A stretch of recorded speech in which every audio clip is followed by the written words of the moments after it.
परीक्षा में चीटिंग की तैयारी में थे। बिहार के सहरसा में पुलिस की परीक्षा में सेटिंग करने वाले 4 शातिर की गिरफ्तारी की गई। पुलिस ने बिहार पुलिस की परीक्षा पास कराने के नाम पर ठगी करने वाली गैंग का खुलासा किया।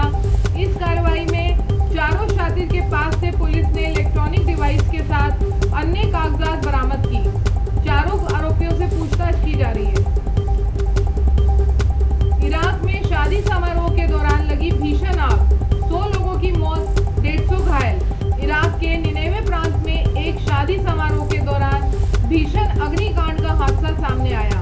अधिकारियों ने बुधवार को बताया कि उत्तरी इराक में एक विवाह हॉल में आग लगने से कम 100 लोगों की मौत हो गई और 150 अन्य घायल हो गए। उन्होंने बताया कि ये आग इराक के निनेवे प्रांत के हमदानिया इलाके में लगी। यह उत्तरी शहर मोसुल के ठीक बाहर राजधानी बगदाद से लगभग 335 किलोमीटर उत्तर पश्चिम में है। आग लगने के कारण इस बारे में तत्काल कोई जानकारी नहीं है। टेलीविजन फुटेज में विवाह हॉल के अंदर जले हुए मलबे को दिखाया गया। एलपीजी सब्सिडी और मुफ्त राशन योजना का होगा मूल्यांकन, सही लोगों को तक लाभ पहुंचाने की बनेगी रणनीति। केंद्र सरकार 4 लाख करोड़ रुपए की अब तक की सबसे बड़ी सब्सिडी योजनाओं, राष्ट्रीय खाद्य सुरक्षा अधिनियम और एलपीजी के मूल्यांकन की तैयारी में है। नीति आयोग को यह जिम्मेदारी सौंपी गई। 4 लाख करोड़ रुपए की इन सब्सिडी योजनाओं की समीक्षा इसलिए की जाएगी ताकि होने वाले खर्च को तर्कसंगत बनाया जा सके। इसके साथ ही किसी तरह के रिसाव को रोका जा सके और यह सुनिश्चित किया जा सके कि सही लोगों तक लाभ पहुंच रहा है या नहीं। नीति आयोग से जुड़े विकास निगरानी और मूल्यांकन कार्यालय ने दोनों योजनाओं के मूल्यांकन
निदेशक मनोज कुमार जायसवाल की 4 साल की सजा को निलंबित कर दिया। छत्तीसगढ़ में कोयला ब्लॉक के आवंटन में अनियमितताओं में शामिल होने के कारण 26 जुलाई को उन्हें 1 साल जेल की सजा सुनाई गई थी।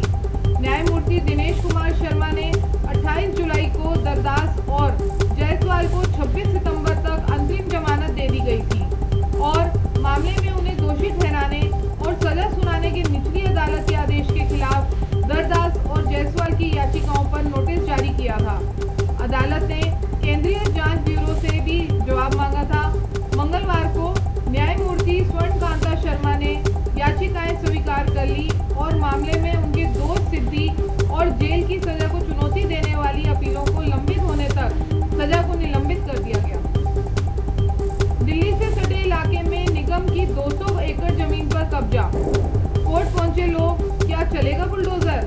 बसंतपुर इलाके में बसी 5 कॉलोनियों में अवैध निर्माण को तोड़ने के लिए नगर निगम की तरफ से जारी किए गए नोटिस के बाद शहर में एक बार फिर सरकारी जमीन पर कब्जा और अवैध निर्माण का मुद्दा गर्मा गया। बसंतपुर इलाका तो एक वानगी है।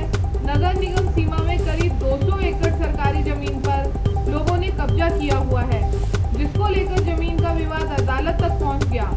जमीन खरीदते वक्त भू माफिया से मिले दस्तावेजों के आधार पर लोगों ने अदालत का दरवाजा खटखटाया। राहुल कॉलोनी, नेहरू कॉलोनी इसकी तस्दीक करती है, जो नगर निगम की जमीन पर बसी है। नगर निगम की सीमा में सरकारी जमीन पर करीब 66 स्लम बस्ती बसी हुई है। यह करीब 100 एकड़ जमीन में है। इनको हटाने के लिए नगर निगम अनेक बार स्लम फ्री योजना भी लेकर आई, जिसके तहत लोगों को सस्ती दरों पर पक्का मकान बनाकर बेचने का ऑफर भी कब्जाधारियों को दिया, लेकिन लोग सरकारी जमीन से कब्जा छोड़ने को तैयार नहीं है। खालिस्तानियों और गैंगस्टर्स पर ताबड़तोड़ एक्शन। पंजाब, हरियाणा, राजस्थान में 50 ठिकानों पर एनआईए के छापे। एनआईए ने गैंगस्टर और खालिस्तानी गठजोड़ के खिलाफ बड़ा एक्शन